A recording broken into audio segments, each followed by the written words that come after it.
Hey, what's good, people? This is the Option Podcast. This is episode 87.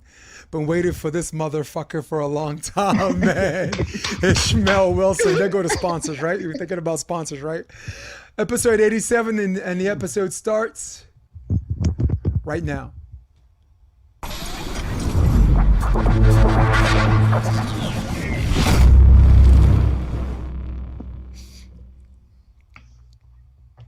So, my people from the MMC, my people from the NYC asked where this dude was. But for me, ask, I shall deliver. Because for me, I've got to give the people what they want.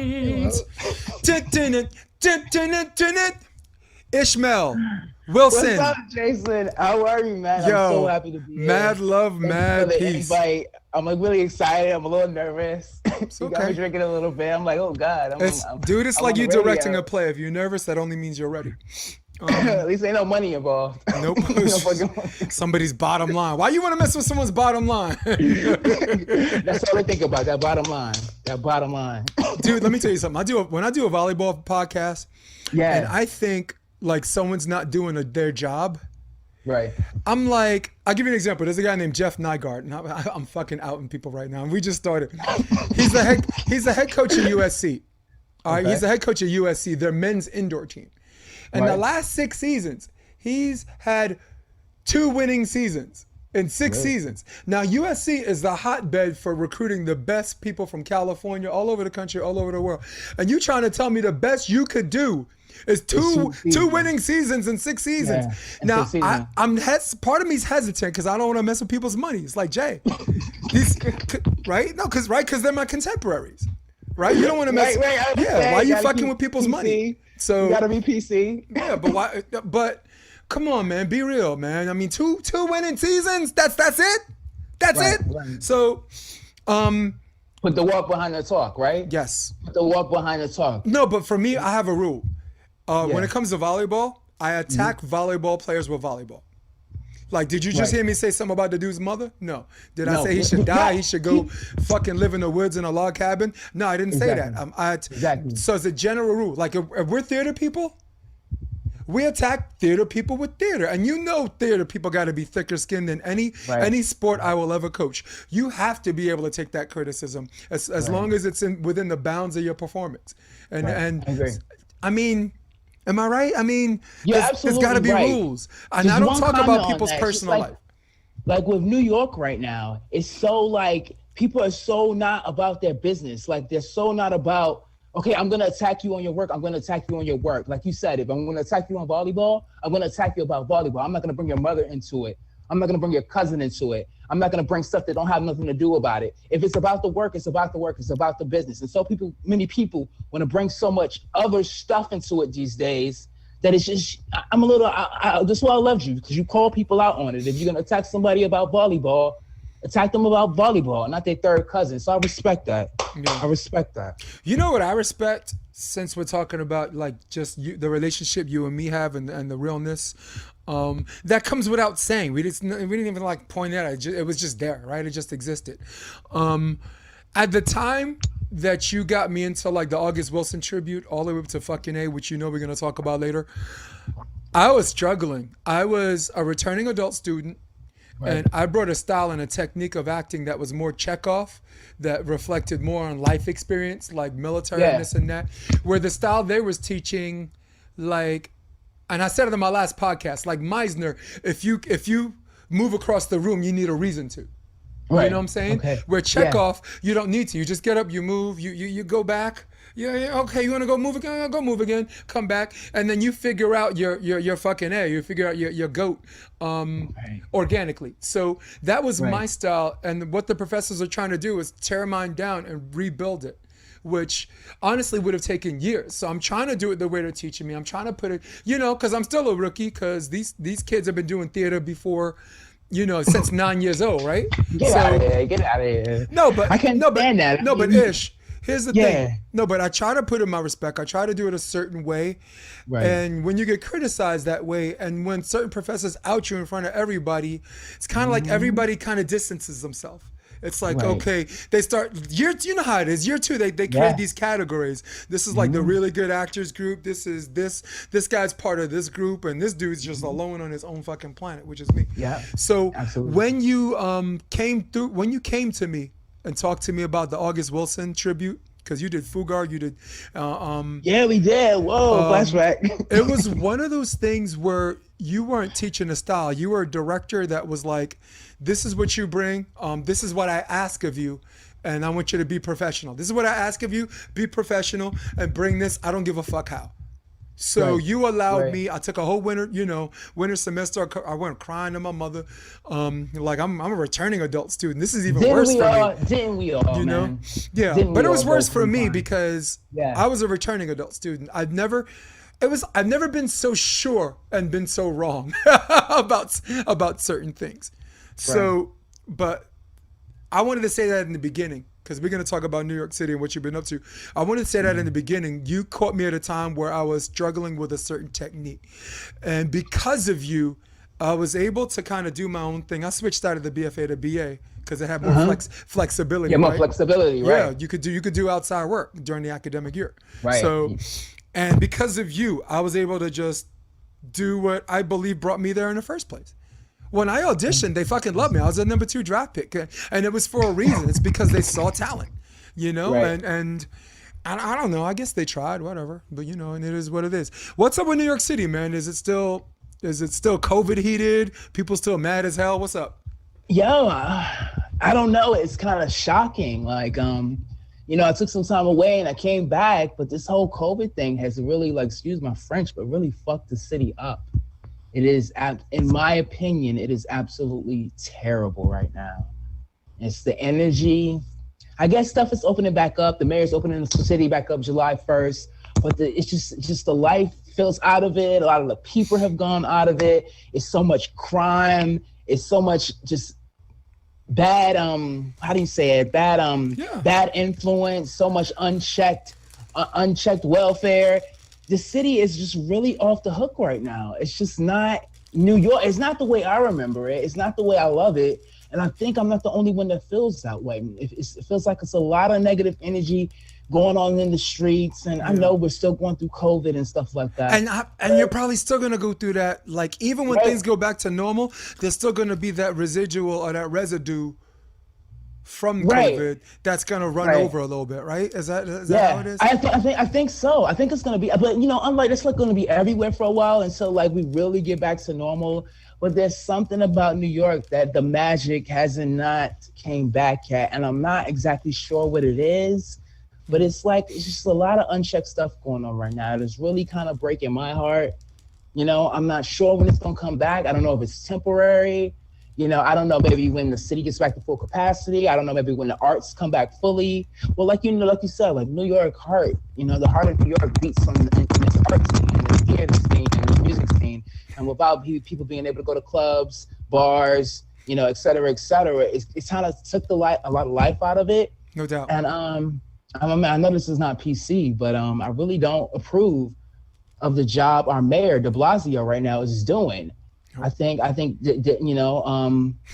the police, from the welfare to the homeless population, I just think it's just really bad right now. I think it may turn for the better. I'm not sure, but it's a lot of unchecked stuff in New York City. And if you can ask around, I'm not the only one that feels that way. But I think right now, just because of jobs and just because of COVID, we're just trying to get back on our feet. So maybe we should give it some time to get back on our feet and see what happens. But right now, I would say I'm disappointed in New York.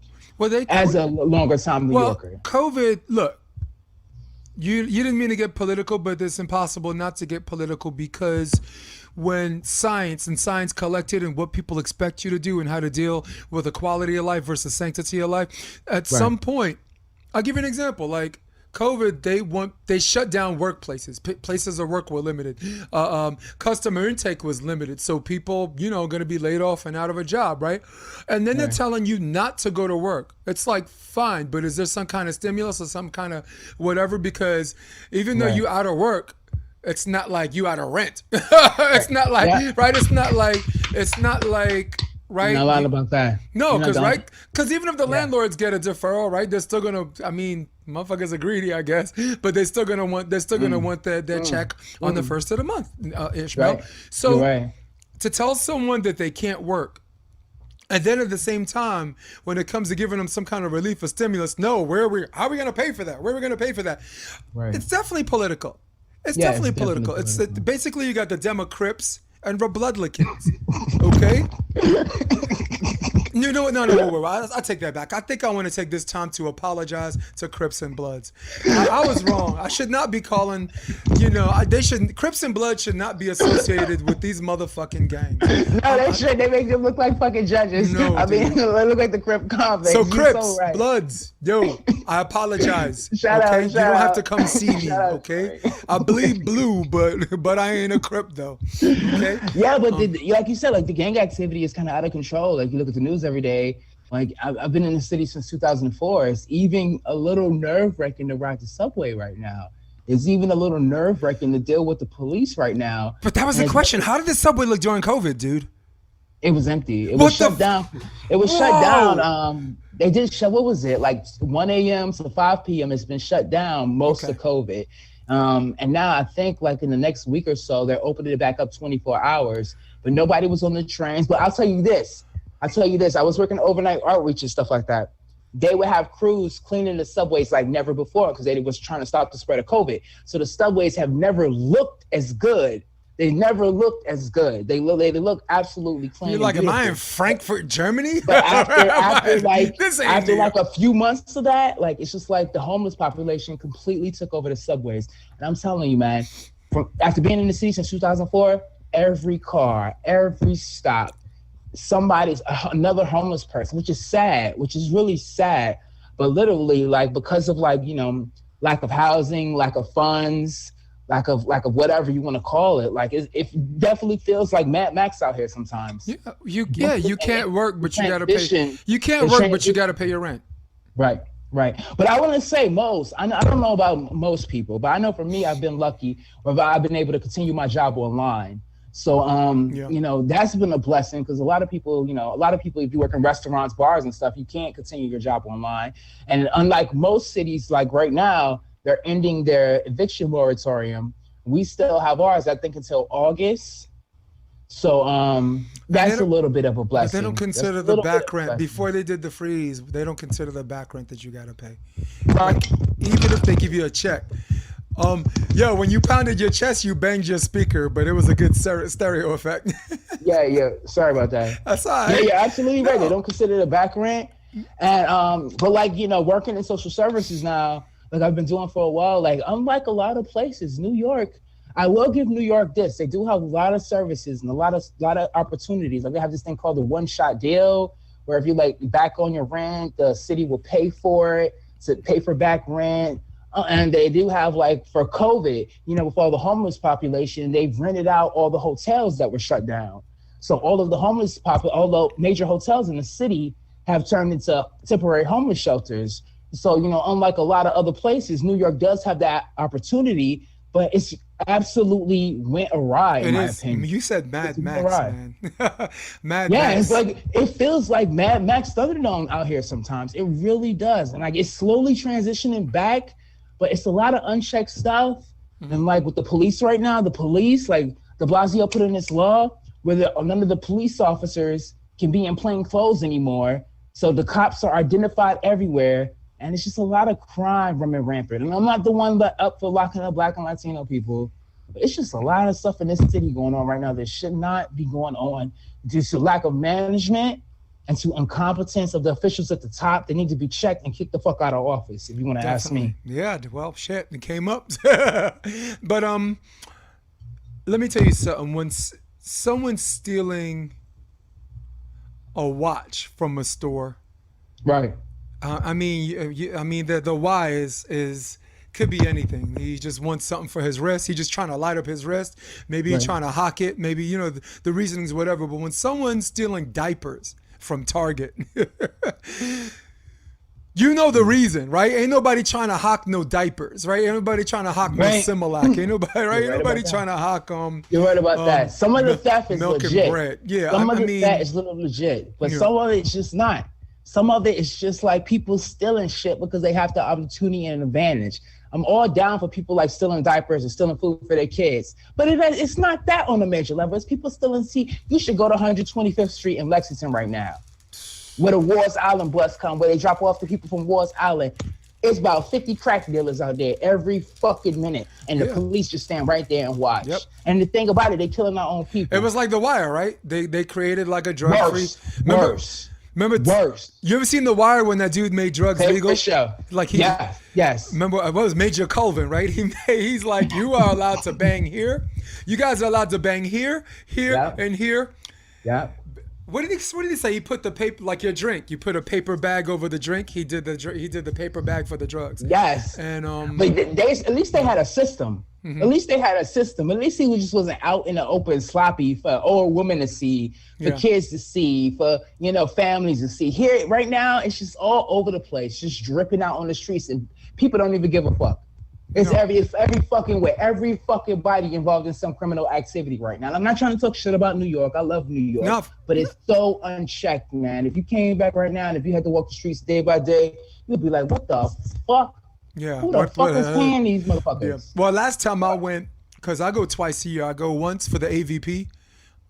The Pro Beach Tour comes in New York, like at the Hudson River, like June every year. But that got canceled last year, so I didn't go last year.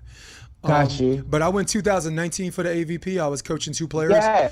And sometimes I like to go in the fall, just a couple of days. Autumn's nice, the leaves drop, and then I get on the plane. Me and my girl, we get on the plane. We come back. So, because that's where I met her anyway. Like, she's lived in New York for 15 years, so that qualifies as long enough. She's from West Virginia, but when you lived in New York for a decade, but when you lived in New York for a decade and a half, dude, I married smart. My girl went to Harvard. I'll check out your Facebook. Yes, you did. My girl went to Harvard, so yeah. Yes, you did. Ishmail, there's an old saying: if you're not a genius by the time you're 40, make sure you're married to one. So that's that's me at the end of the day. Either one of those. No, but at the end of the day, I'm still just an average kid from Brooklyn. I'm just an average. Nah, man, you've done great things. You're very entertaining. You're very on your chest. It's great listening to you. What is that bottle? What are you drinking? What is that bottle right now? Oh, gosh. I don't know if I want to promote this band. Hold on, look at the tag. Look at the goddamn tag. That ain't no cheap bottle. Let me tell you something. A beach volleyball player looks at it and is like, tournament. Jose Cuervo was a long-time sponsor of professional beach volleyball. That's when. Oh, really? Okay. Yeah. Jose Cuervo, what's up? Yes. But there you go. $100. Give me a check. Give me a fucking check. Yes. Give me my royalties.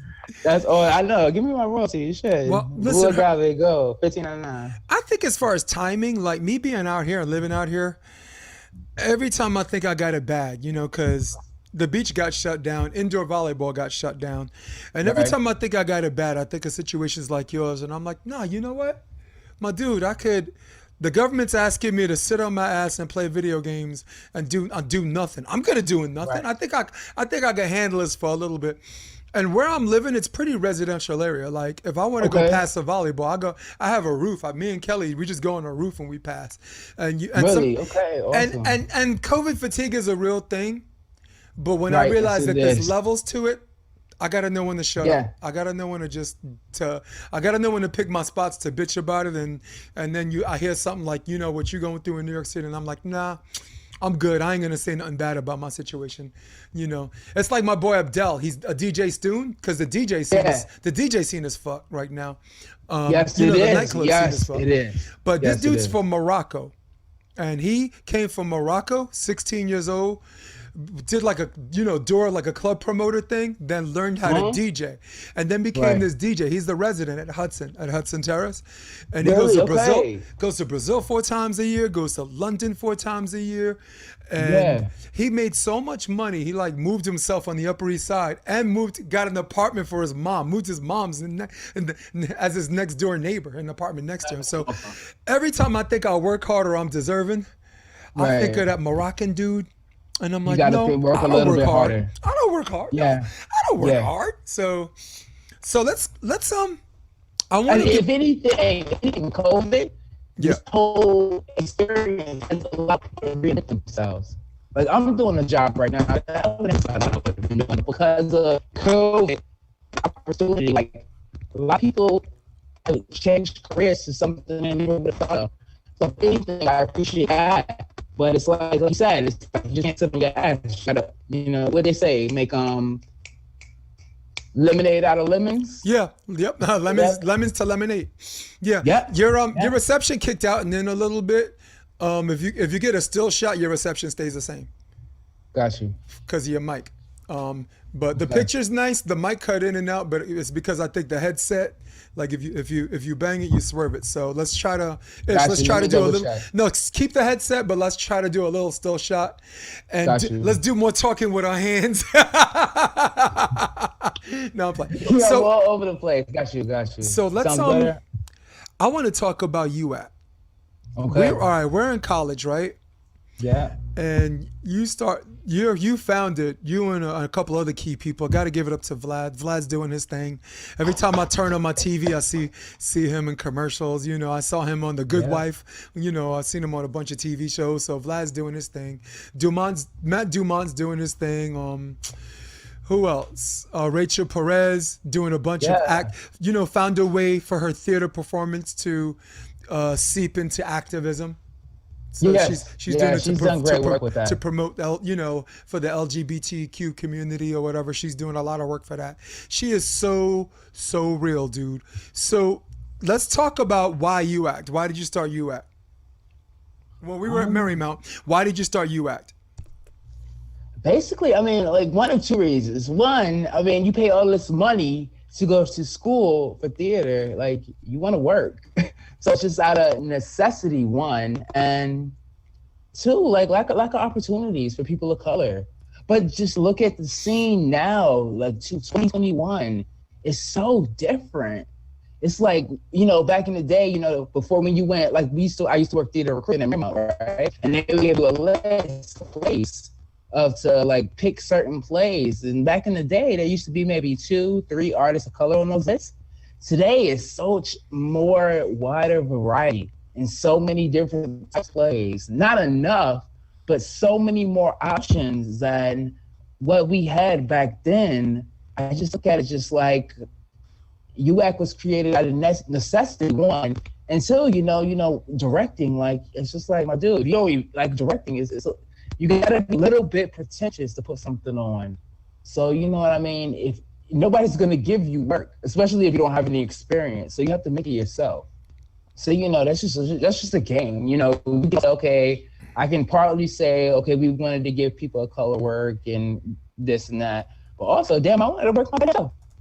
So it's like, two birds, one song. Yes, look, and everything you said, for the audience listening to this, UACT is United Artists of Color Theater. Basically, Ishmail, who founded it, him and other people, a bunch of, maybe Joy, Vlad. Yes. They started it with me. Vlad. Y'all know Vlad. He's been in a commercial. He in the Mike Tyson commercial. You see on TV every 5 minutes, man. Dude, you saw him run away from Mike Tyson? You saw him run away from Mike Tyson? Yeah, who has it? He's on Roku every 2 minutes, running from Mike Tyson. I'm like, get off my TV. Right. So, I mean, just out of necessity, like anybody else. They want to work. All right, so check it out. Basically, for everybody listening, Marymount Manhattan College, at the time I auditioned and got in, it was ranked number 2 in the country in theater performance. So it was Juilliard and there was us, East and West, Central Park's in the middle. And it was right up there with AMDA, Carnegie Mellon or whatever and this and that. Yeah. So the TPWs, we call theater production workshops, are watched basically by anybody who can get their ass in that seat over the weekend and watch those things. And something I think you picked up is there weren't a lot of plays of color. No, not a lot. Now, let me rephrase that. There weren't any plays of color at that time. And if there's no plays of color, it's almost like the faculty who was doing the casting weren't casting the actors in the BFA program and the BA program of in any of the lead roles. I don't even remember a lead role. I remember Eugene Jones left the lead role for Native Son, and then this other cat got it, who we love very much.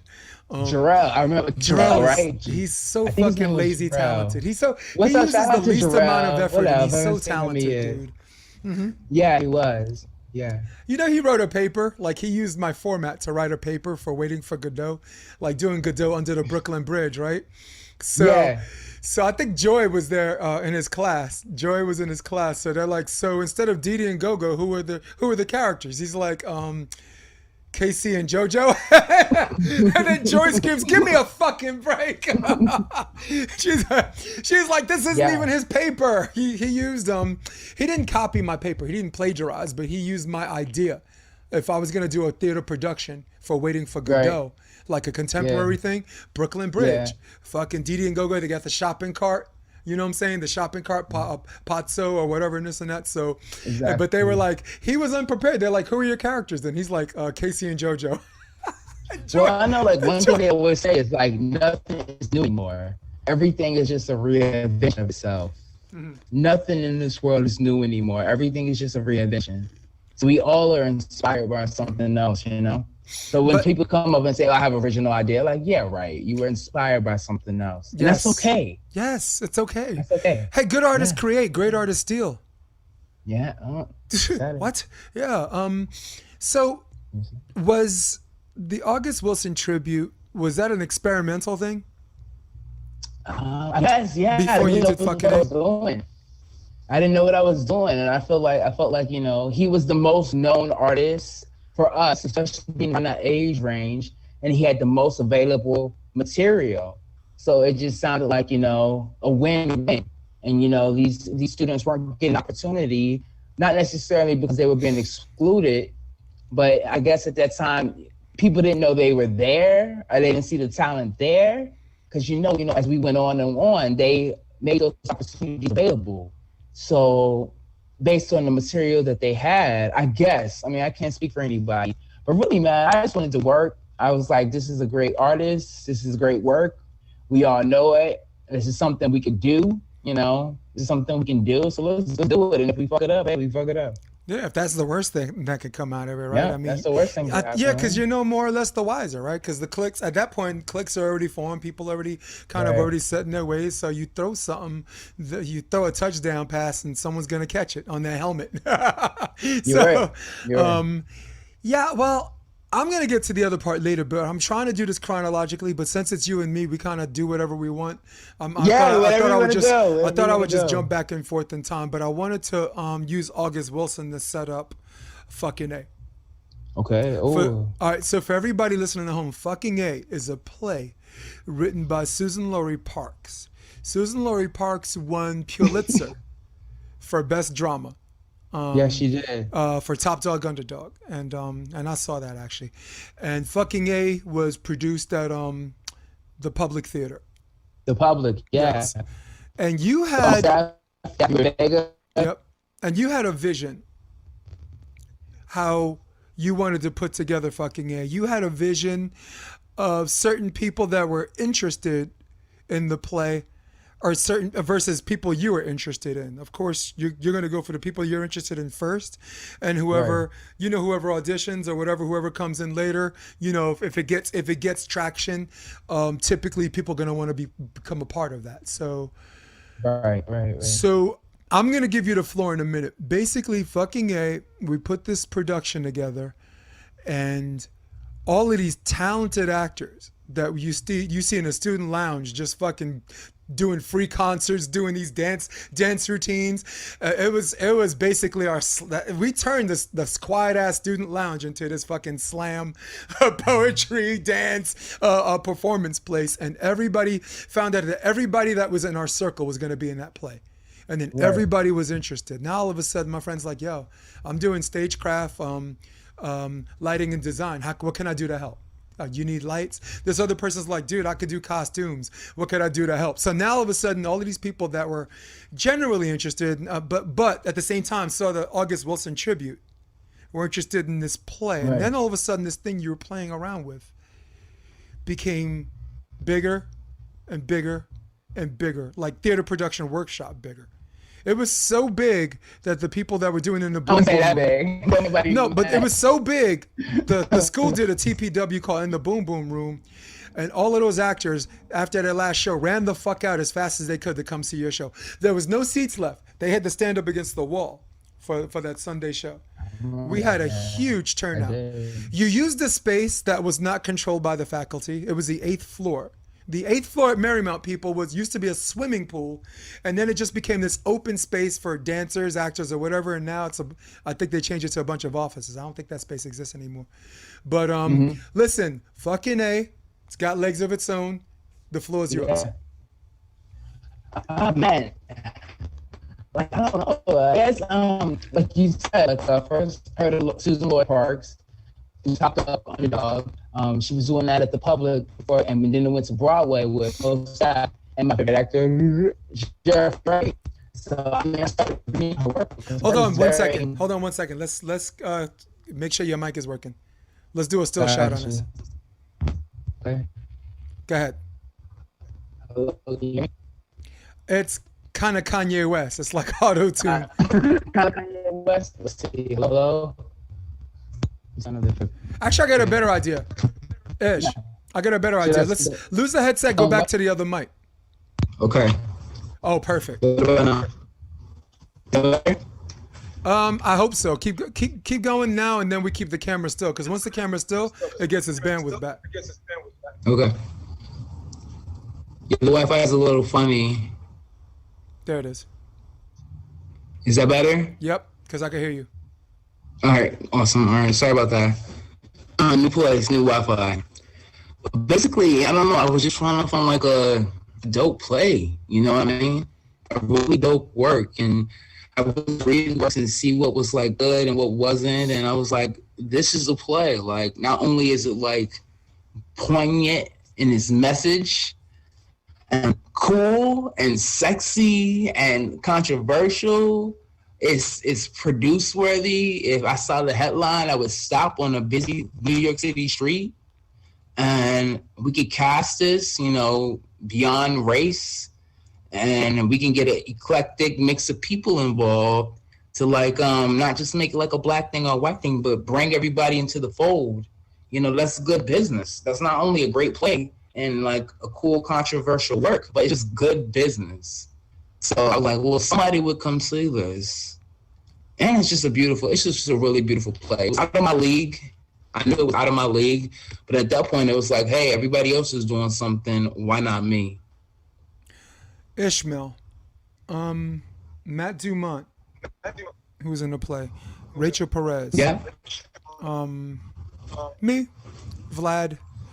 Every person I talked to said that was the play that changed the direction on the kinds of theater, performing, and even film that they wanted to do. Like, certain people knew they wanted to be an actor. Everyone knows that it's in them. But it turned out that it was a genius move. You either you faked it till you made it, or you really are a fucking genius and you had to drop it. No, I don't give myself that much credit. I just knew the collaborative effort would be the winner. You know, like getting all these people involved, getting everybody their own voice, and you know, that type of production made so many people the lead of their own experience, and just doing something fun and controversial and brand new that, you know, it would be hard to really get this opportunity if we really were to produce it for real, and not have the background credits. And this is something not necessarily like the faculty would produce, because, you know, we weren't conservative, but we were somewhat conservative. But it was one of those like sink or swim moments. So, I mean, I don't give myself the credit. I give everybody the credit, because like a lot of people during that production, during that time, when we were all so young and really weren't sure ourselves, put themselves out there. And you know, we had people get naked in the play. We had people do things that they would have never done, like, and they really put themselves out there. So I respect that. And I had to really ask them and try to create an environment where they were able to feel supported and not made fun of doing this type of stuff. Because it's not easy, you know? Not Susan Laurie Parks. Not Susan Laurie Parks. Great meeting. Like, just creating that environment and having that experience with people who truly believe in what they were doing, even if, you know, you're young and you don't really know what you're talking about. Having that experience to truly like give yourself over to something really happens. especially in the real world now, since, so once you start doing real theater, it's about, money, rehearsals, politics. Yeah. But to really be free and give yourself over to that and not have to worry about anything but giving yourself over to that is a rare experience. Yeah. And that doesn't, in my opinion, in my experience so far, doesn't really happen that often. So I guess that's why so many people remember that experience, because it was from such a while ago, because things like that don't happen all the time, at least in my opinion, in my experience in the real world. So I appreciate that. Well, people really put themselves out there. It doesn't happen in the real world, if I may, because we were at Marymount, but this production became real world because of the people who came. Okay. Right. Susan Watson Turner came, the first director of The Wiz, the first production of The Wiz. She came. Okay. Susan Laurie Parks came. You don't know that. I meant to drop that on you. I know. Later. I was so nervous about everything. I couldn't even remember. It's like, God, let's get to the library. If you saw an adult face that you did not know, they were in the real world. So our play that was supposed to be this college production became real world. And it was so awesome because in the process we took it seriously, so when the actual production came we could just cut loose and have a good time, Right. Even Adam Toback had a good time, and that dude hasn't smiled. That dude didn't smile in 2 months, and he got if you remember, he got on everyone's last nerve. You're gonna fuck him up. I remember that. We outing people today, huh? We were kids. Everything wasn't right. Everything wasn't professional. I was with anything. The baseline to do anything is like get the technique right. Know how to open and close a show. Know how to be professional. Know how to, even if the work or even if the acting isn't that great, get the basics down. And once you get the basics down, as far as just, cues and stuff like that, then you have room to explore.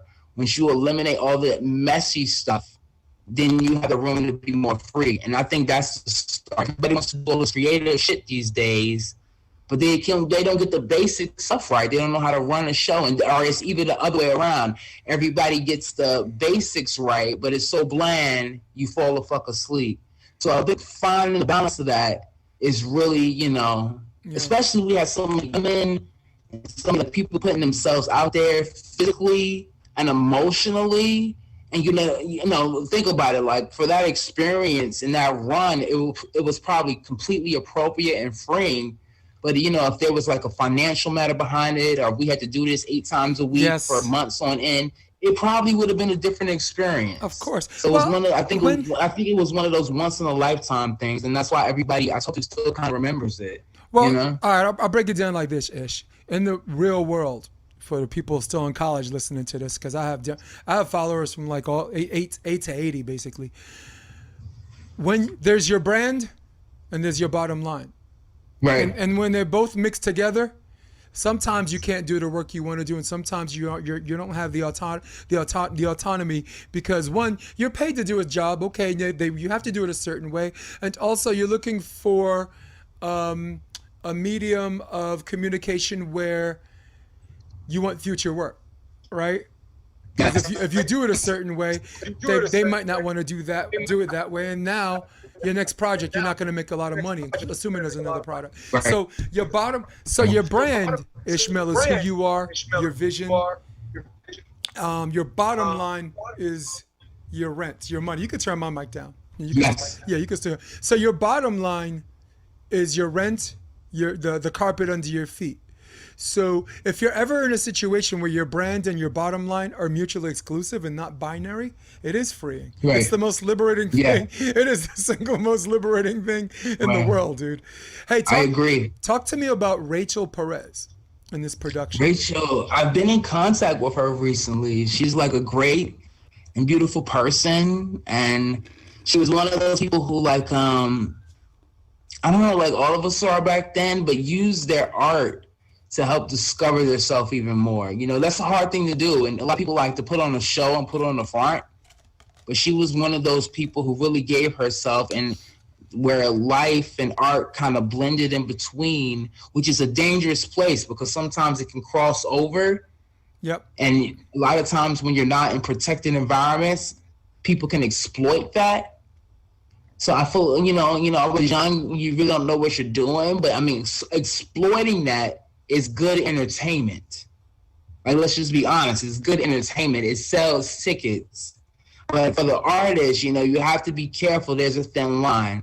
And that's why I think, especially in a lot of these programs, they protect the artists because they, you can be very much exploited. Sometimes you need to go there because a lot of times once you get out of those protected environments, like you said, your bottom line and your image goes hand in hand. So you might not be having the opportunity to really go there.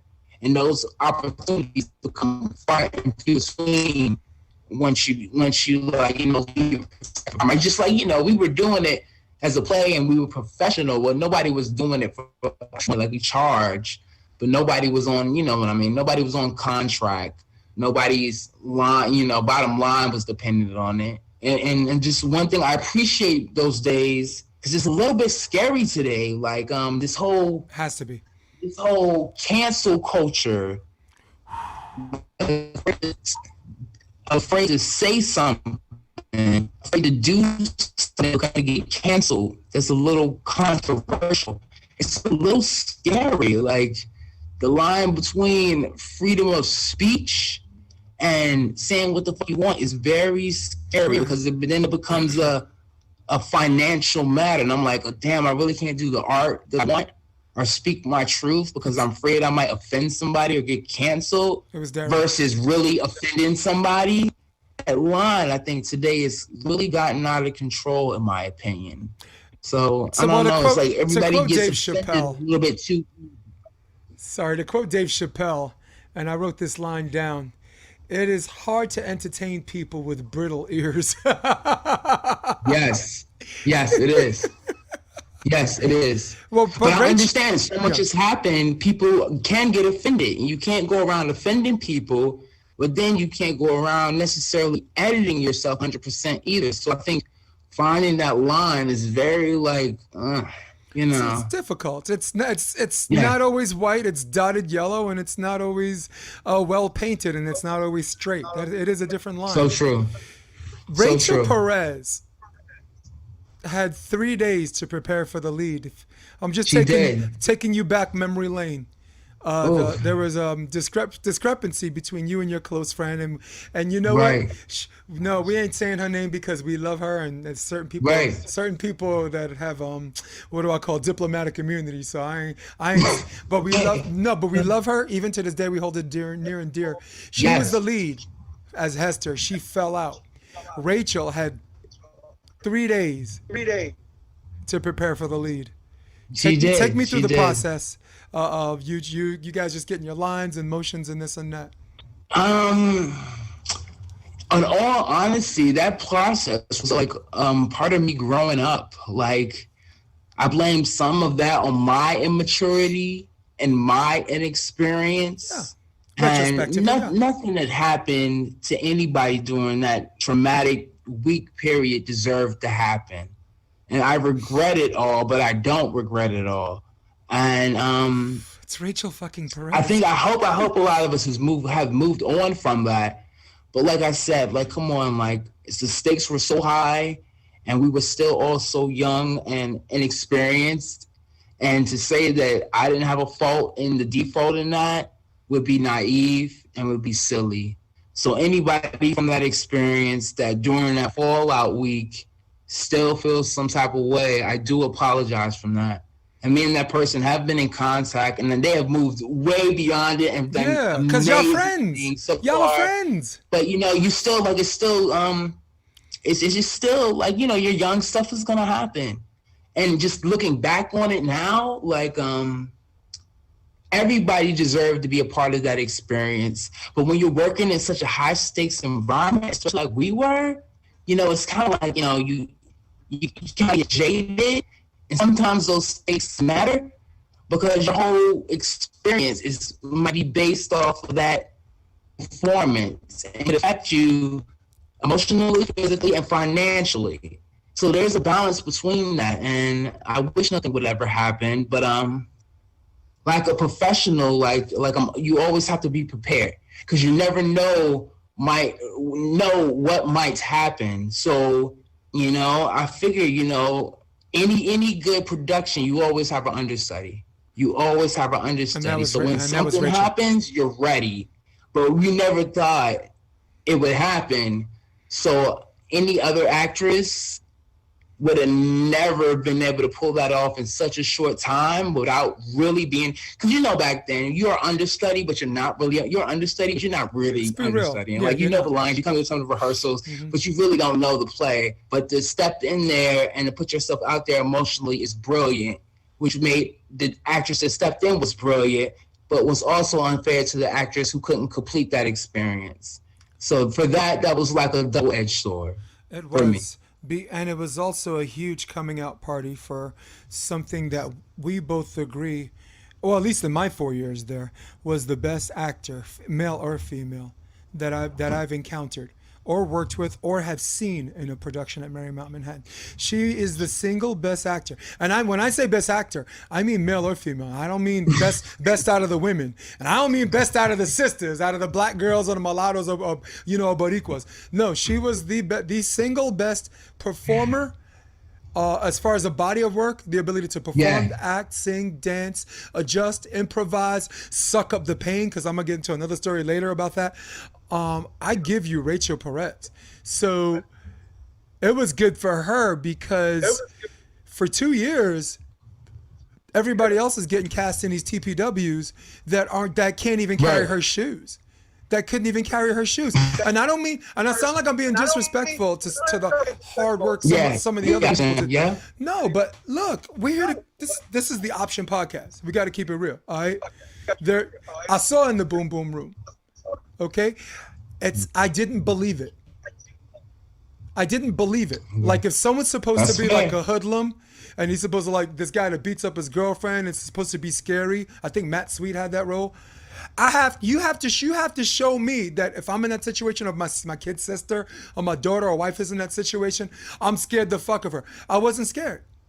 It didn't. And the Boom Boom Room was such a unique opportunity for people like what we were just talking about, to take risk, to fucking to grind it out. It's called In the Boom Boom Room, for Christ's sakes. So and it was so disappointing and so not believable that when I talked about it in my class later, political theater, Darren Banks is like, well, the problem is people here don't support each other. And I'm like, come on, stop. Miss me with that, because when Darren Banks had chances to support and stick up for his people, he didn't. He worried about his brand. All right, and that's real. So if I have something to say about a production of your contemporaries, you got to take that hot L. They ran out of their production to see fucking A. Dude, they ran. We were sold out. They said, we'll stand up against the wall. So it's one of those things where you're like, they're breaking rules and they're getting away with breaking the rules, and they probably could never do it again. Right. So I would ran on my production to see it again. But you know, it was one of those cosmic situations. It probably can never happen again the same way. It can't. So you can't. Right. Rachel wasn't even supposed to be the lead. She's an understudy and wound up, and that wound up being her coming out party for her, because she's not quiet, but she when it came to wanting what she wanted for performance, she was quiet. She was like, I gotta pay my dues. I'm gonna just keep my nose on her work. So she was in that respect, she was quiet. She was always loud and boisterous and singing and hugging and kissing everybody, because that's just who she was, as not a person that was trying to do that to make friends. That's who she was organically. That's who, very organic. Do you agree with that? That was who she was. There's some people that act fake to be like that because that personality is so extrovertedly welcome. So here's what I wanted to talk about. Rachel, the last act, or the last play, the last day of the play. Eugene Jones. I remember. Eugene Jones, who played Monster, started tearing up, like ransacking the house, the scene, and he took a bottle of Jack Daniels with some whiskey and he threw it to the side, and the bottle just shattered. The bottle shattered into a million fucking pieces. I told Matt about Dumont. He's like, dude, I don't remember any of this. And I was like, that's because you were. But when it happened, I was in the back, and it was Pam Price, And Rachel Becker, Alicia Becker, who was like with the production team. All three of us went. All three of us went like this. Like, what was that? And I was like, I don't know. And then it was like, I think a bottle's broke. I think a bottle's broke. So then the next scene, Rachel was the victim of a rape scene by someone that she thought was her son. And the character, the actor, and please tell me his name later, or you could tell me now, throws her to the ground. Christian McCullen. Christian McCullen. So he throws her on the ground, but where he threw her where all of these shards and shreds of glass were. He threw her on the ground where the glass was, and she did the entire rape scene on her back, getting slapped around, getting violated, getting felt up, whatever. And in the meantime, grinding back and forth. And all of this glass is grinding into her back, and this chick never fucking broke character. Right. She didn't say, "Someone come help me." You know, Toback did. He's a little bitch, but it's the option, Ishmael. Okay, right? So so during intermission, fucking Rachel, Alicia Rachel Becker, who else? Pam Price, and the guy that played Matt Dumont's wife. I forgot her name. Really cool. Mary Sabo. Yes. The three of them have tweezers, and they're removing shards of glass, crystals of glass from her back, right? Yeah. And the whole time, all I'm doing is I'm holding her hand, right? So Becker was like, "Jay, you can go. You know, we got this from here, okay, or whatever." I'm like, "Cool, right?" So I try to leave, and when I try to leave, Rachel just and she's like, "Jason, we got this," and I'm just like, she ain't letting go. So I gotta look. I'm gonna just look the other way. Y'all do what y'all gotta do, because she had to take a bath and it was like a naked scene. So I'm just trying to show respect. But Rachel has a fucking death grip on my hand. She ain't letting go. So I'm like, all right, I'm gonna just do this, okay? And y'all do y'all thing, okay? She wants to hold my hand. She gets to hold my hand. All right. She's got glass in her back, Ishmael. So that was one of the things I wanted to bring to your attention. What was some of the give me 2 or 3 things you liked about the play, like certain scene performances. I really like Vlad playing drunk. Vlad was like Scribe. Vlad was like Scribe. He played to it too much, but I think once he played sober, he came off drunk. It was perfect. Because our old saying is, if you want to play drunk, you have to play sober. And then you come off drunk. I don't know, man. I guess, to be honest, I love pushing the envelope. Remember, this was still back in the day. This was still before Obama.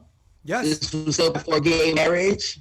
And we really pushed the envelope. I mean, you know, with the nudity, with the sex, which, you know, everybody's doing that these days. It's just like, you know, it's kind of over gratuitous. It's an oversaturation now. Yep. But really pushing the envelope and maybe not making sense. I know blending like Black experience and into play with specific acting exercises that may not make sense to do in an 8 show a week routine. That was very interesting. And like, just taking those risks. Looking back on it, you would never want to put your actress at risk like that. So technically,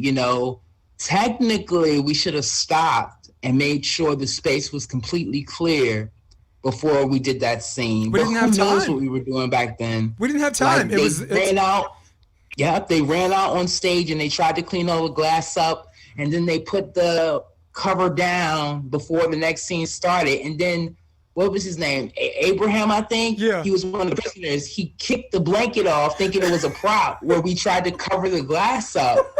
And then her living through that experience of, getting raped in the scene may have brought up some old memories while getting cut on her back with glass.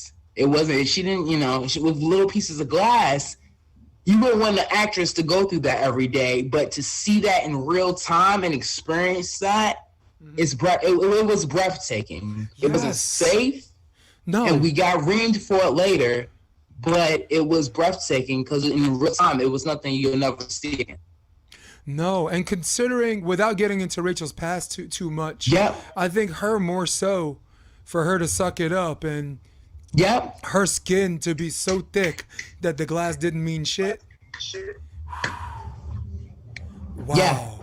Dude. I agree, because any other actress would have sued the shit out of somebody, or everybody. Like, I remember the prop guy said, the prop teacher was like, yo, y'all should have stopped the production. Y'all should have stopped it. But none of us were thinking, and it was just one of those cosmic moments that, if she was an actress getting paid, she probably could have sued the shit out of us. Well, look, if the production was mediated and navigated by the faculty, they probably could have or would have. You were intelligent enough to get a performance space that was not controlled by the faculty. You got a performance space that was not controlled by the head up of the theater department or the head up of Rob Dutiel, awesome dude, the guy that does staging and this and that. Yes, it was beyond their range and control. In other words, they had no power. They had zero power in that situation. So, like, no experience, because if anything, this whole thing would have been solved if we would use plastic bottles. Yeah. Who was thinking of that at the time? Use glass. So we would use mock glass and plastic. It would never happen, but that's just life experience. All right, here's what I liked and here's what I hated. What I liked is you decided to do a play of color because your 2 years, my 3 years there wasn't one single theater production workshop. Not even there was only 2 directing projects, and I did one, Jesus Hopped the A Train from Stephen Natalie Gorgeous. I did that. You did something called Gladiator, which you had me do fight choreography for. If you remember that was just boss, dude. That was boss. But up to that point, give a shout out. That was Rob Goya. Goya. That was Adrian Saunders, and that was Seth. He works in Brooklyn at a fucking at a studio somewhere. Seth, I'm gonna holler at you. That was Seth. They were fucking great. Those were great. He looked like William Macy right now, dude. He looks like William Macy right now, dude. He really does. Yo, one quick thing about Seth. Seth and I had the only math class I had to take in college was quantitative reasoning. I struggled, and our final project, we had to do a 2-person project. So Seth said, look, I'll tell you what, you let me go home to my girlfriend, I'll do the fucking project for both of us. He did the project for both of us. I ended up getting an A- for the class, and I'm like, fuck you, math. I ain't got to do math. Oh, I was really worried about this class, because at that time I was a 4.0. At the time, all of my classes are A's, and I'm like, all right, this is the class I'm not gonna get my A, and I didn't get I got an A-, but I'm like, if it wasn't for him, it would have been much worse. All right, so that's what I loved. I loved that we were daring, we were willing. Rachel stepped up. You gave me autonomy to train the hunters. You allowed me the military. What the fuck I'm doing? Let me get a grown man in here to do this shit. Not just a grown man, not just a grown man, a Gulf War vet. A Gulf War vet. So I'm ex-military. So you like do some of that. You said, Jay, take him, do some of that shit you do in boot camp or whatever, because you wanted exploded third chakra. You wanted ego identity. You wanted people that stuck their chest out. You wanted people that, what we were talking about, someone that was believably scary. Yeah, right? Believable. Yes. If anything, somebody who could add something to the table. So that's the main thing, man. If you don't have something to offer, like, I don't know. I couldn't add that aggression or your experience or your life experience, and you just being there and bringing your life experience, whether it was the training or your experience in the Gulf War. Something else that I couldn't offer will help develop a more full person. Yep. So and that's what the genius was about it. You know what scared people in rehearsal, right? Rachel was trying to look for, she had to cut a string. She's like, did anyone have scissors or a knife? So I pulled out my knife. It's this big ass military bag. They go, whoa, is that even legal to carry around? I carried that fucking thing around everywhere I went. So all of those things I like. Let me tell you what I did. Faculty misunderstood what your intention was. You wanted a play of color, but it wasn't exclusive only to Black people and Latinos.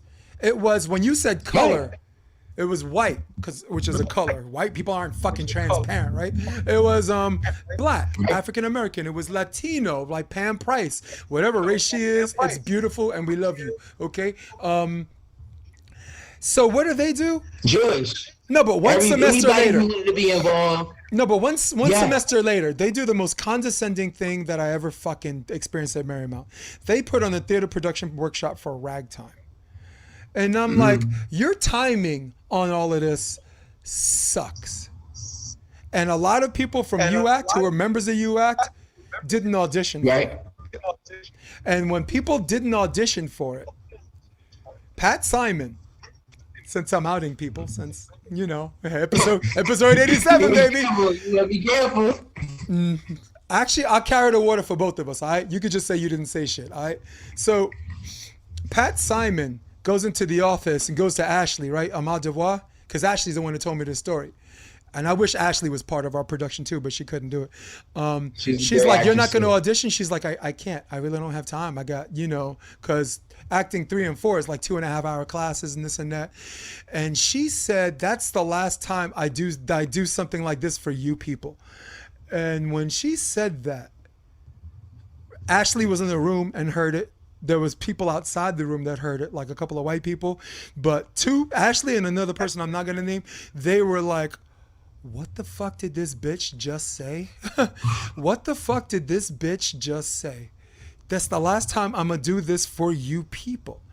And that is what left a bad taste in my mouth, because this woman says a lot of inappropriate things, but sometimes her realness lets you forgive it, because sometimes someone like her needs to give it to some of these kids who think they got it figured out at an early age so fast. So people like her, Richard Niles, they're kind of super necessary to break some of these people down and rebuild them back up. Yes. But agreed. This fucking chick said that shit.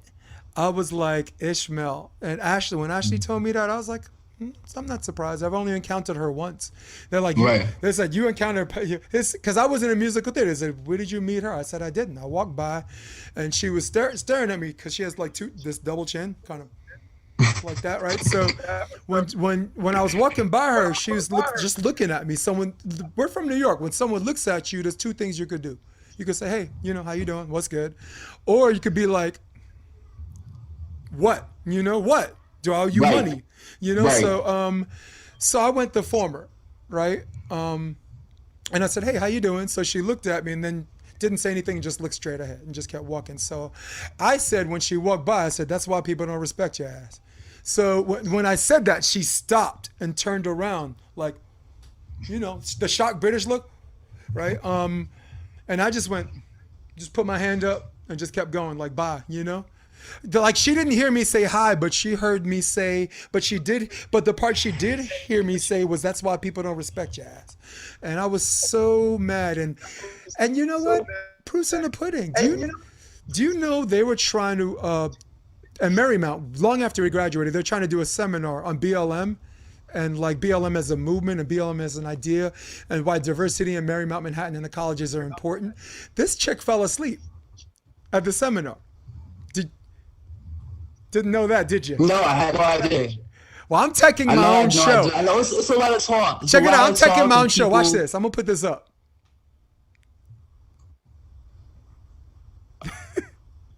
Whoa. What is that, the Post? Yes. Oh, damn. Who wrote that? I don't know, but they named her by name. There she is. Let me, boom. Oh, Jesus Christ. Don't want to be in the Post. You don't want to be in the Post. You don't want to be in the Post. Republican Space Rangers, you don't want to be under their wrath. Right. People, can I say one thing? Like, people expect this sort of dedication once they have the people there. But then, you know, it's kind of like, you know, we're obligated. But let me say one thing. Yep.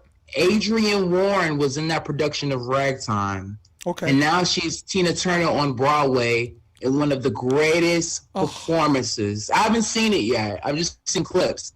But I figure she might win a Tony this year in one of the greatest performances ever on Broadway. So some good came out of that. Say it again for the audience. Say her first and last name for the audience. Say the name again for the audience, from audience listening. You know Adrienne Warren. I know her.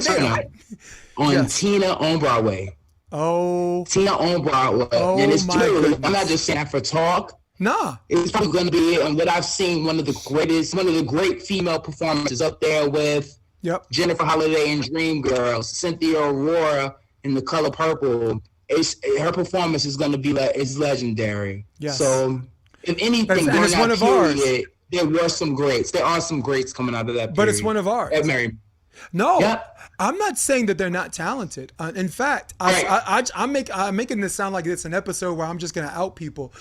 Let me repair it. Hey, do what you gotta do, baby. No, listen, David Mold, very professional. Very professional, One of the very greatest straight up. directors of all time. Anyone who, if you only could take 1 year of acting and you don't have time to take acting for the rest of your fucking life, take acting take David Mold for acting one. Richard Niles, you got to keep it real. We rubbed each other the wrong way, but looking back retrospectively, got to give him the rub. Rob Dutiel, the guy that does the tech stuff, straight up and down like 6 o'clock. So Mary Fleischer, nice, pleasant. You know, I mean, the only one in the faculty I had a bad thing to say was Pat Simon, because I only know my first encounter. You don't treat me like I'm here for you. I'm the paying fucking customer. You know, Right. and if you're gonna stare, customer. yeah, and if you're gonna stare at me, and if I'm nice enough to say, hey, good morning, how are you? You don't decide if you want to answer that or not. You be polite. You know, because me saying what I said, I think you know me. That was nice. If I was not nice, I would have literally followed her and said, hey. I said good morning. Was it that fucking hard, right? Because that's what I would have normally done, right?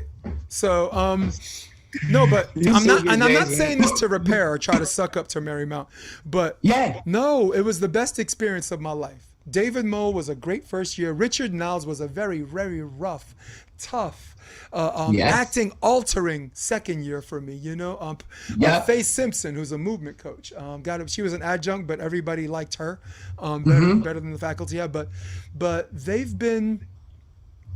A lot of them have been straight up and down, and a lot of them have been phony. And if you're phony, I think at this point in my time in our life, like a decade removed, if I can't point out the phony ones, then I'm just gonna not say anything. And you know, I'm not gonna say anything. Okay, I'm not right. I'm not. How does it go? I'm not this way because I'm on the mic. I'm on the mic because I'm this way. So so that's just, and it's you and me. We're both too old for bullshit. So yeah.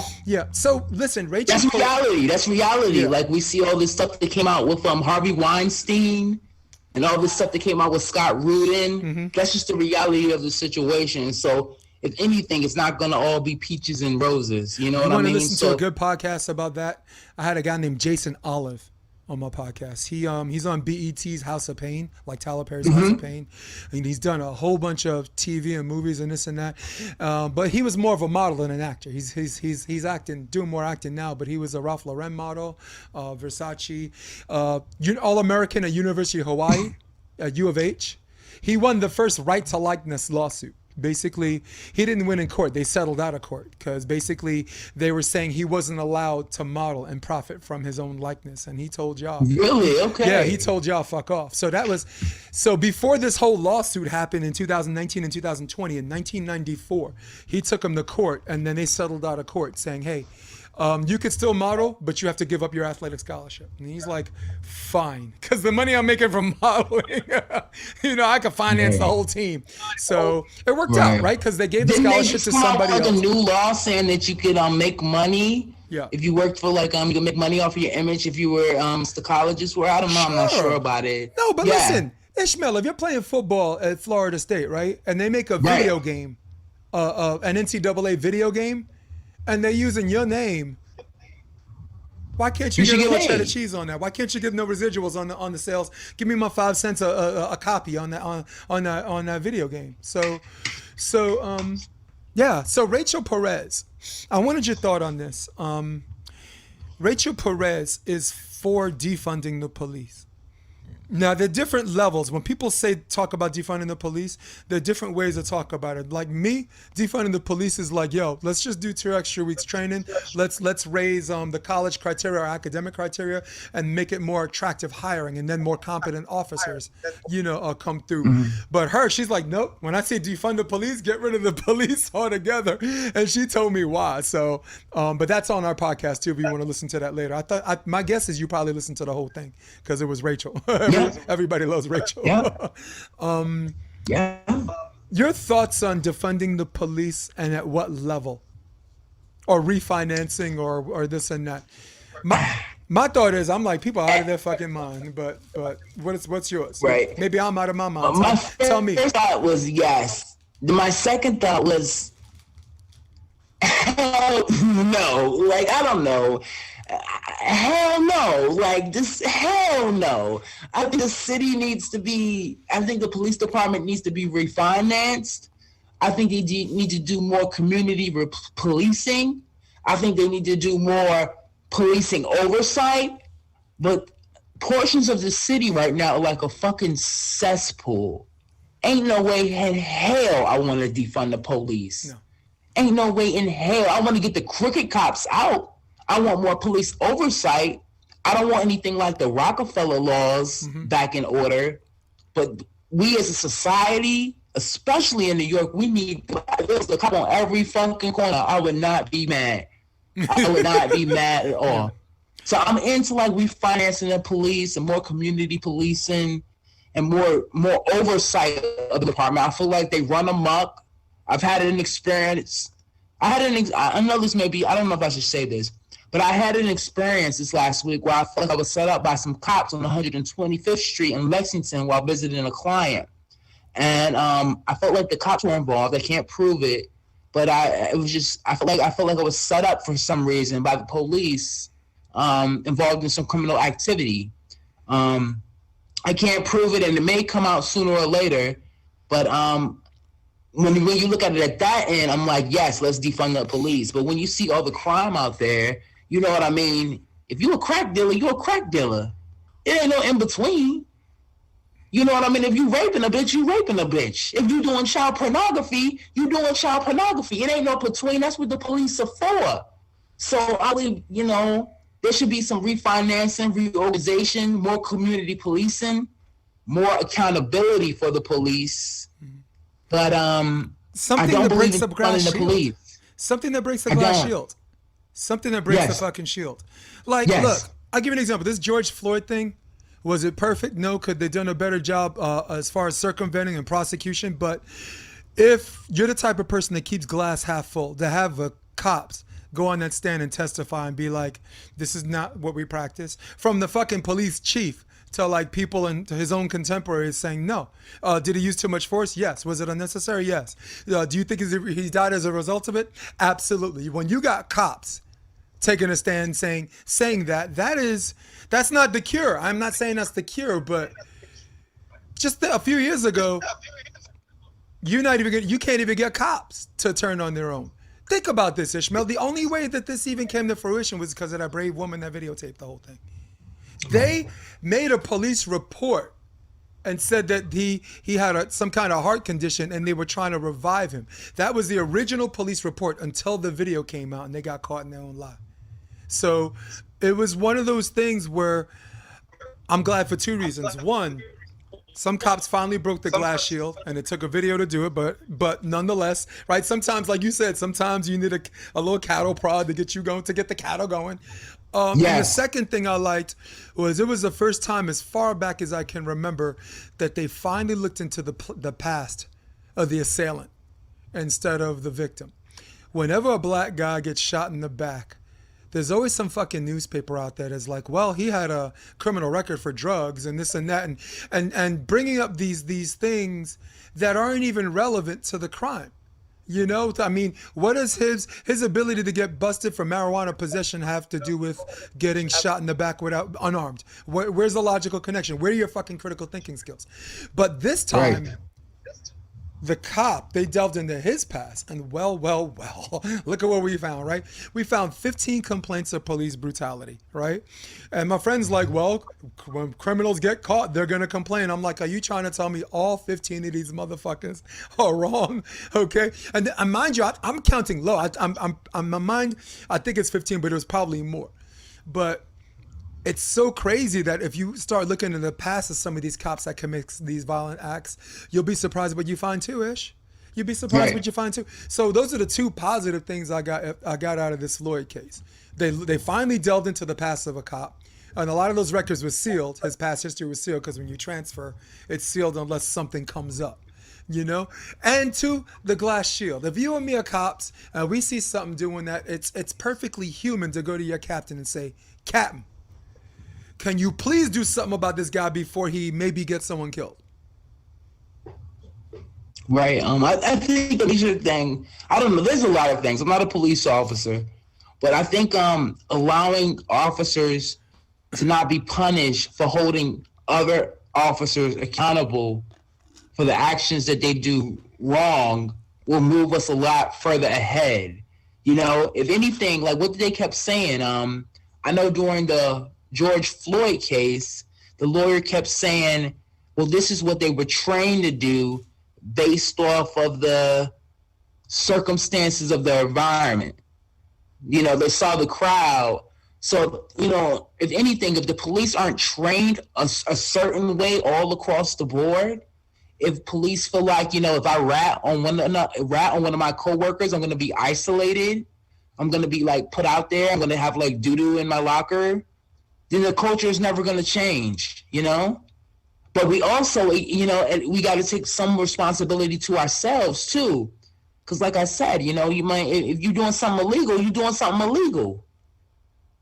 You know, man, at the end of the day, you're doing something illegal, you still do it, no matter whether they skin on your neck or not. Like the guy, the 16-year-old, what was his name? The one that just got shot, the one that jumped back. You see the video when he jumped back in the car, they had him in cuffs. I mean, come on, man.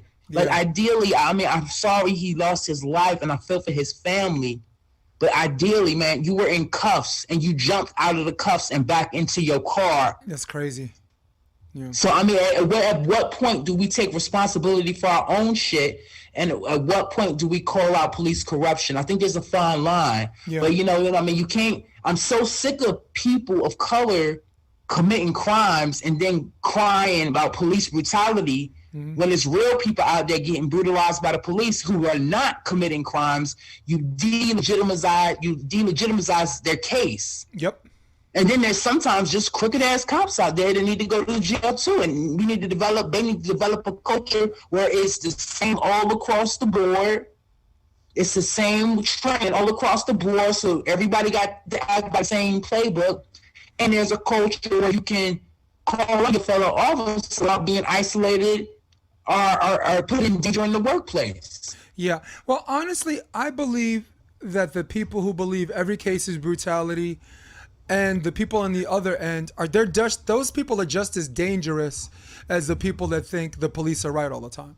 Those people on opposite ends of the spectrum are equally as dangerous, and I hold them equally as accountable. Like if we're just going to do a case by case thing, Floyd, that was fucking murder, not premeditated. Agreed. I mean, at that, I don't know what steroids he was on. You can call that a crime of passion. That dude was so juiced up. That cop that shot that girl with a knife that was gonna stab someone, justified shooting.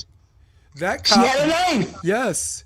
And dude, let me tell you something. That cop came, told everybody please get down, and said, please get down, please get down. She pulled a knife out. He still didn't shoot.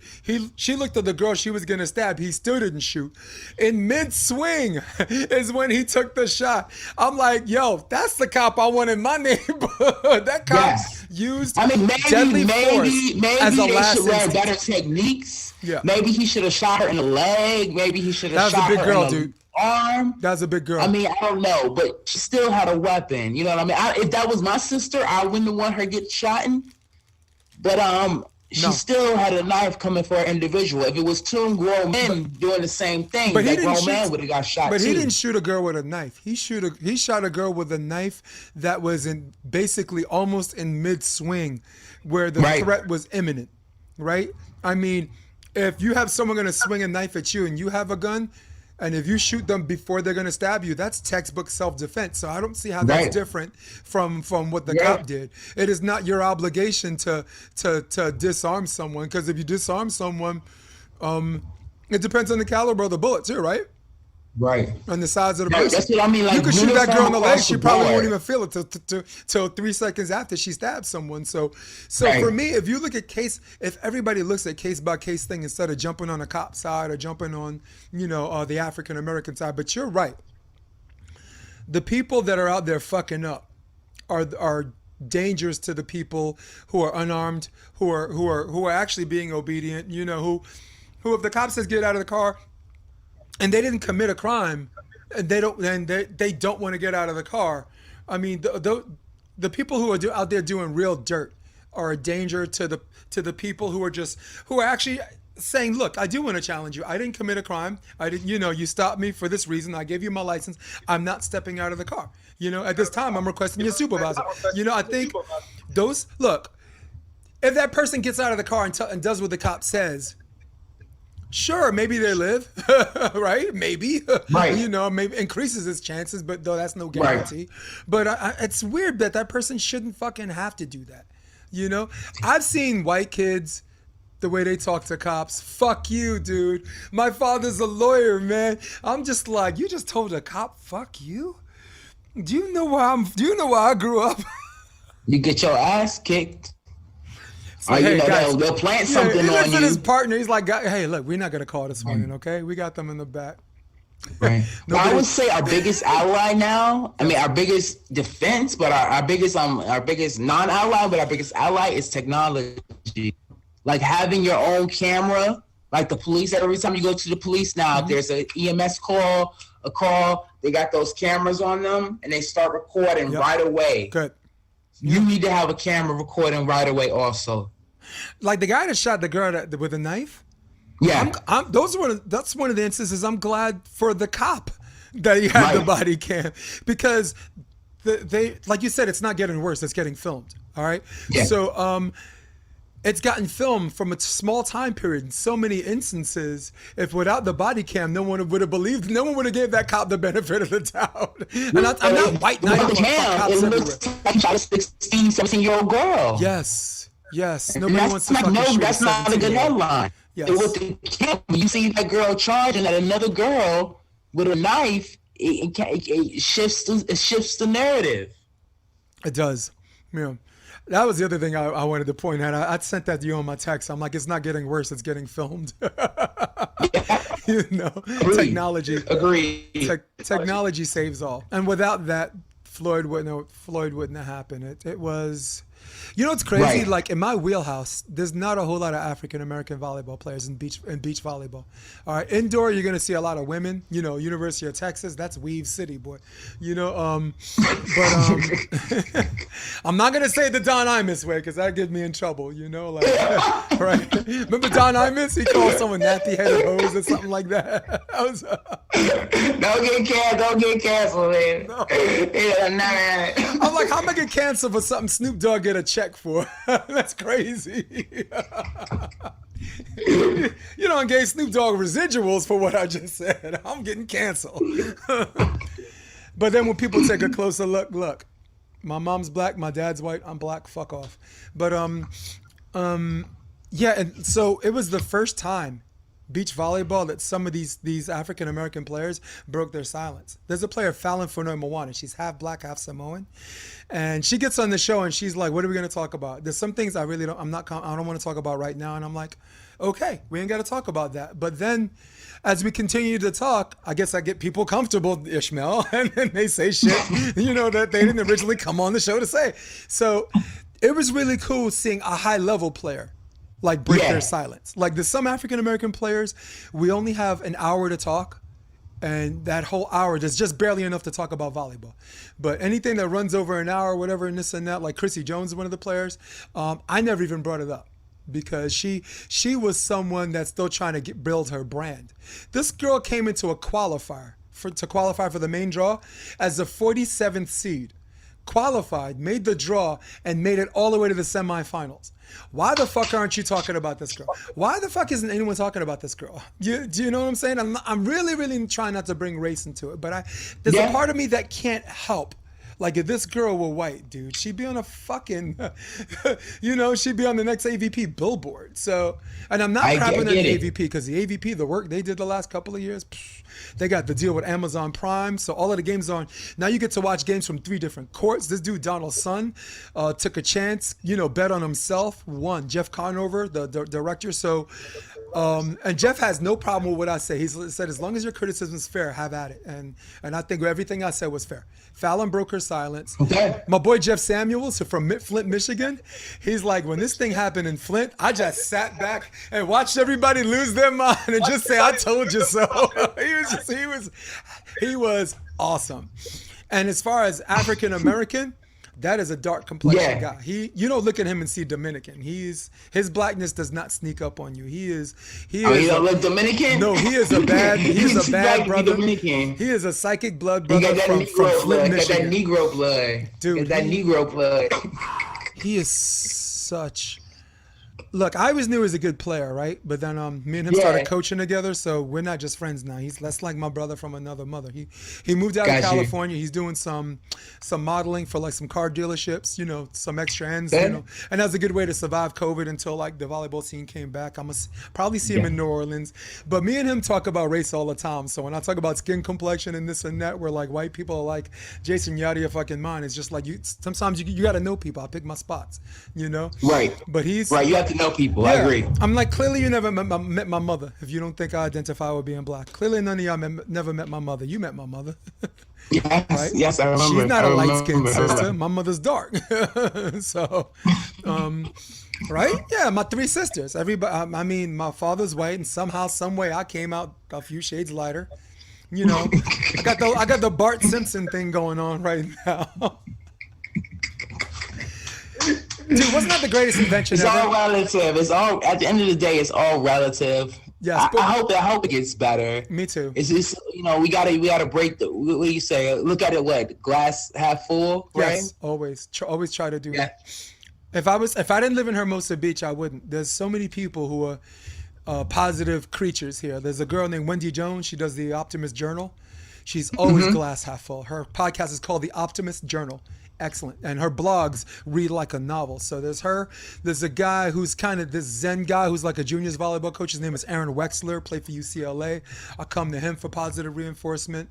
There's a guy I just had on today. He runs Soho Yoga. There's this like a hot yoga thing. And those guys are always positive energy people. So I just started surrounding myself with people who are glass half full people. And surprise, yes. I'm preaching glass half full myself, because, if I allowed myself, Ishmael, I'd be negative all the time, man, Yeah. So, but yeah. I really about that. I think we need to keep getting this whole thing and just taking it forward is surrounding yourself with half full people. I agree with you 100%. Yeah. Dag. So, man, when this COVID thing dies down, I can't wait to hear about your next project, dude. We'll see. We'll see what happens. Come to LA. It's an adventure, and like they say, it's a marathon, not a sprint. Not a sprint. Yep. I hope you come to LA. A marathon, not a sprint. Yep. Let's see. Look. There's so many friends I made from Marymount. When they came to LA, they all came on the podcast. If you come, you got to do in studio. You got to do in studio. I would love to, man. Cali Bear's my sponsor. You can have some fun. Like, you heard Cali Bear's my sponsor. Derivatives. You can have some fun. But Rachel, I need to take my ass to LA then, because New York ain't here at the moment. But I can't afford to live out there. You got to have a nice car. No, Rachel, you got to have a nice car to live in LA. I'm used to taking the subway. Yes. Do you know what I bought? I bought a Civic, right? The new one, like a 16. In 2016, I bought the 16. I said, let me just use this car.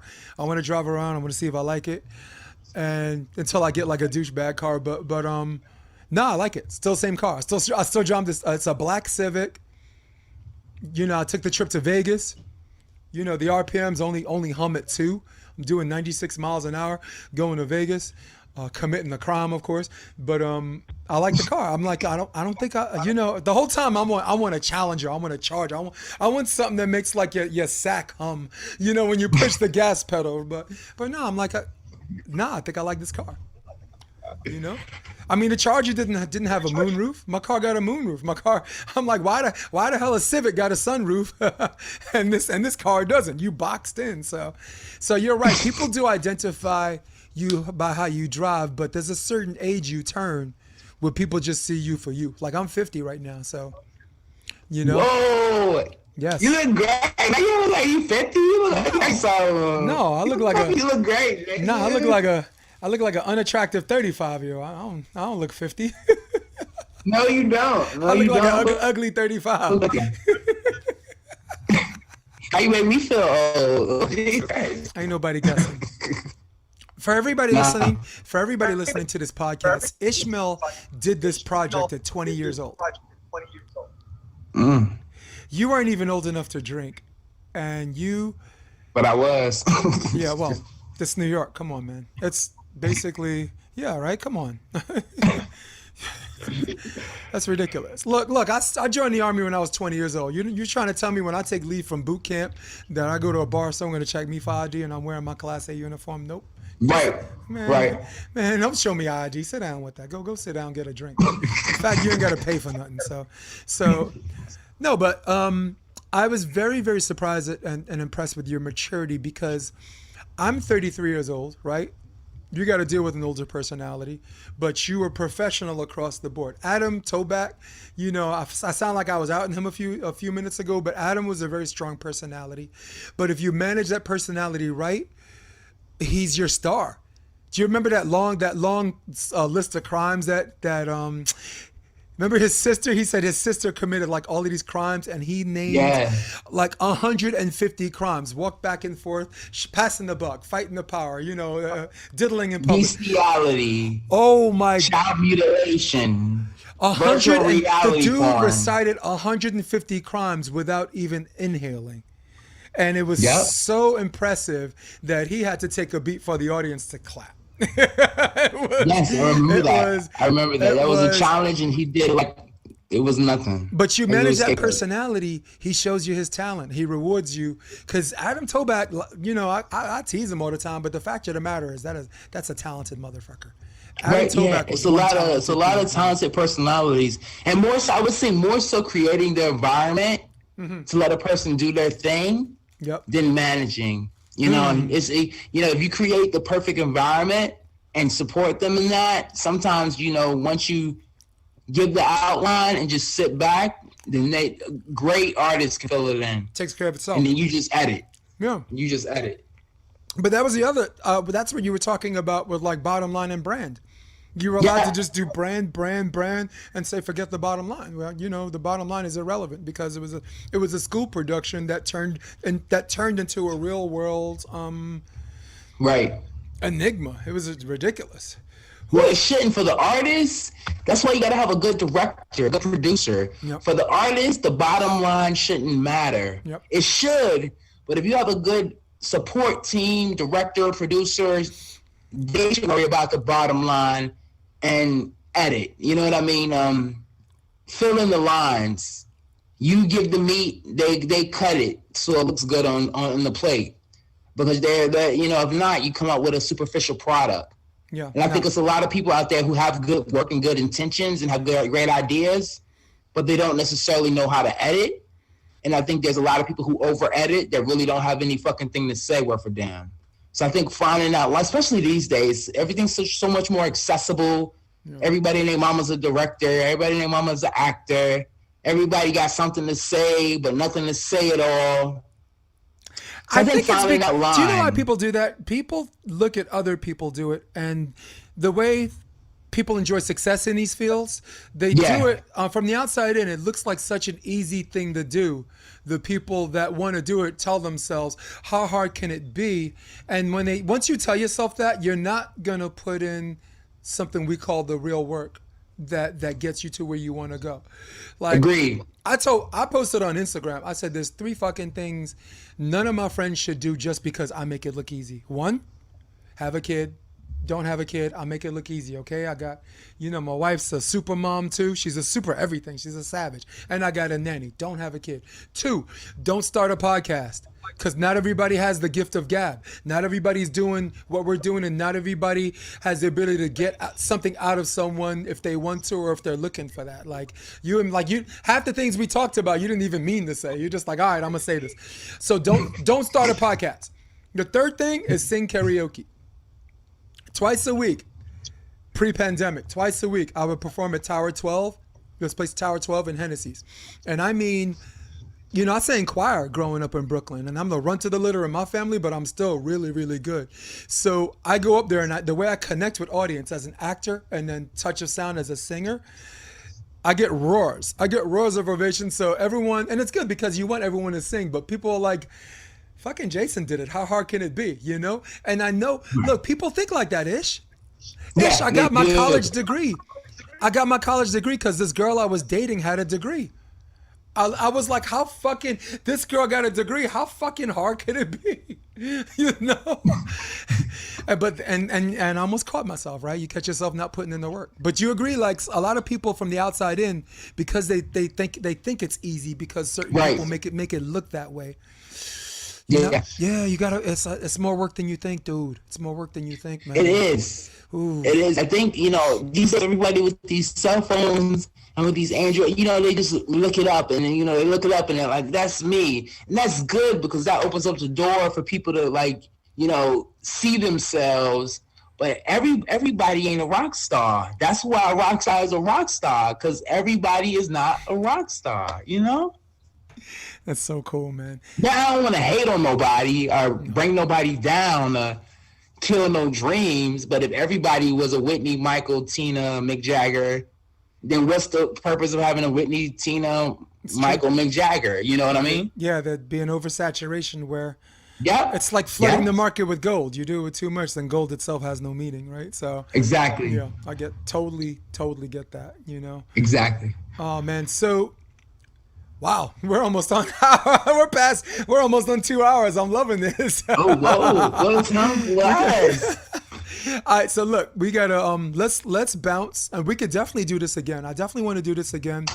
I want you to listen to production, and I want you to critique your own sound or whatever. So next time, if we do this again, I'm sorry. I have a creaky laptop, and I was gonna buy a mic, but I didn't have time. So let me look at that and see what I can do to boost my game up. No, but I got a soundboard that can rescue a lot of it. So the soundboard I got is gonna rescue a lot of it, except the Kanye auto tune. Some of that you had. I'm in love with you. I wanted to. Yeah. Thank you for that.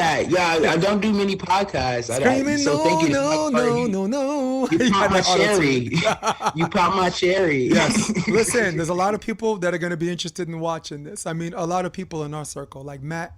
Matt Dumont was one. Yeah, it's been a while, man. It's so good to see you. He's like, if you see him, tell him I said I love him, this and that, blah, blah. So before we go, is there a site or like an Instagram or a handle you want like people want to know more about what you've been up to? You can hit me up at my name Wilson Ishmail, WILSON ISHMAIL. That's my Instagram. Or you can hit me up on Facebook. There's not too much interesting stuff up there. I'm trying to prepare some stuff. Hopefully next round I can give you more. Yeah, for old people like me, man, you got to do some stuff on Facebook. Oh, who you telling, man? He said, let you tell it. Who you telling? I got grades everywhere. Oh, man. So, guys, listen up, everybody. Ishmael might love you, but me, I can't stand you. In fact, I'm out of here, all right? For all you people at home, for all of you on your iPhone, for all of you on your Droid, for all of you on your iPad, for all of you on your desktop, who runs the world? Old school. For Ishmael Wilson, this is episode 87. Whoa, of the Option Podcast. I'm going to hit my music, and we out. Come check out the Option Podcast on optionvb.com. It's also available on iTunes and Spotify and on YouTube under the NY Varsity Sports handle. You're going to love what you hear.